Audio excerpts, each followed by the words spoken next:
साल 2014 में बीजेपी सत्ता में आई और प्रधानमंत्री के तौर पर नरेंद्र मोदी ने शपथ ली। तब यह कहा गया कि भारत की अर्थव्यवस्था को टैक्स फ्री के दौर में ले जाएगी ये सरकार। और जो टैक्स लगते हैं, बाबा रामदेव आपने सुना होगा, वो बताते थे कि कितने तरह के टैक्स भारत के लोगों पर लगते हैं और उन टैक्सों से कैसे बचा जा सकता है। पूरा बही खाता लेके चलते थे हर टीवी चैनल में। वो बताते थे कि नरेंद्र मोदी के आने के बाद ये टैक्स हट जाएंगे और फिर सिर्फ एक टैक्स आपको देना पड़ेगा। प्रधानमंत्री के भी कई वीडियोस इस तरह के थे। वो बताते थे कि कैसे वो जब उनके पास कोई दस्तावेज आता था तो वो ऐसे नहीं पढ़ते थे, बस उसे देखते थे और वो लिखी हुए शब्द उनकी तरफ अपने आप आते थे।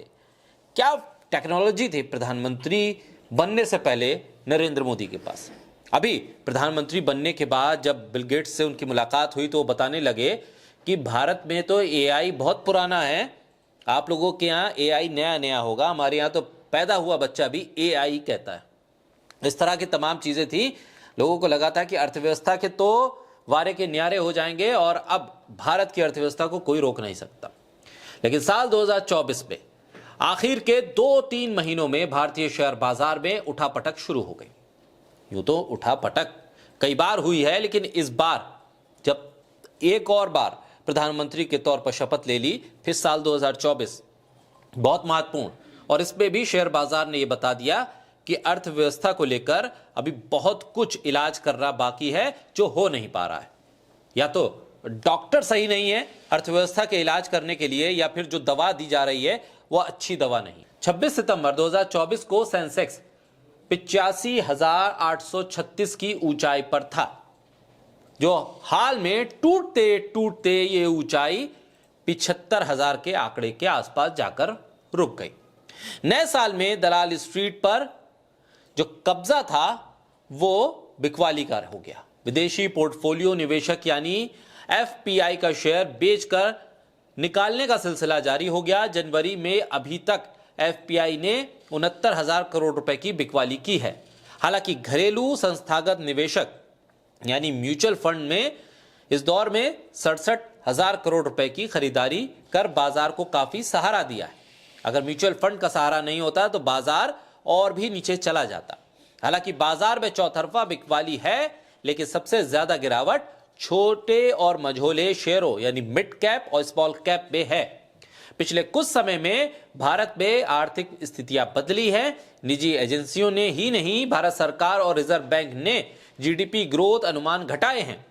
खाद्य महंगाई दर अब भी काफी ज्यादा है, लेकिन सरकार इसे मानती नहीं है। कंपनियों के जो तिमाही नतीजे आ रहे हैं वो भी अधिकतर निराश करने वाले हैं। इसको लेकर सोशल मीडिया पर भी लोग अपनी राय दे रहे हैं और बता रहे हैं कि किस तरह से नुकसान हो रहा है। और भारत का मीडिया अभी भी चुनाव में हिंदू मुसलमान करने में जुटा है, कुंभ की डुबकियों को गिन रहा है। आरआर नाम के ट्विटर हैंडल से लिखा गया कि market loss 8 lakh crore today and no news on TV, more on mandir and masjid. ये बता रहा है भारत का मीडिया कि किस मस्जिद की खुदाई होनी है, कहां पर बुलडोजर चलना है, संभल में क्या होना है, और मिल्कीपुर के चुनाव में कैसे कुंभ का असर रहने वाला है, कैसे राहुल गांधी हिंदू विरोधी हैं और कैसे बीजेपी सनातन की रक्षक है। ये बता रहा है मीडिया। लेकिन मीडिया ये नहीं बता रहा है कि भारतीय शेयर बाजार में 8 लाख करोड़ रुपए का नुकसान हो चुका है। पायल शर्मा एक और सोशल मीडिया यूजर, वो लिखती हैं, you have noticed that we only criticise and abuse Nirmala Sitharaman instead of the whole government including Modi. The way the entire blame has shifted to only Nirmala tai is a smart move. We all know she cannot do anything without his approval। ये tweet बहुत महत्वपूर्ण है और इस tweet पे जो लिखा गया है उसके मुताबिक यूं तो सरकार के तमाम फैसले किसी मंत्री के अपने या निजी नहीं होते, बल्कि उस फैसलों में प्रधानमंत्री मोदी का असर होता है, बल्कि प्रधानमंत्री मोदी के कहने के बाद ही वो फैसले लिए जाते हैं। मंत्री चाहे वित्त मंत्री हो या रक्षा मंत्री, तमाम फैसले प्रधानमंत्री की मर्जी से होते। तो फिर वित्त मंत्रालय में अगर कुछ गड़बड़ हो रही है या भारत की वित्तीय स्थिति में गिरावट आती है तो फिर सिर्फ वित्त मंत्री को इल्जाम दे देना यह इंसाफ नहीं होगा। प्रधानमंत्री समेत पूरी कैबिनेट इसकी जिम्मेदार मानी जानी चाहिए। सिर्फ निर्मला सीतारमण से सवाल करके आप ये नहीं कह सकते कि उनकी गलती है। इस ट्वीट के मुताबिक प्रधानमंत्री मोदी ने बहुत अच्छी तरह मूव किया इस पूरे मामले को और पूरा ब्लेम गेम निर्मला सीतारमण की तरफ शिफ्ट हो गया। बल्कि इस पे सवाल तो सीधे प्रधानमंत्री से भी होना चाहिए, जो सत्ता में आए थे 2014 में ये कहते हुए कि बहुत हुई महंगाई की मार।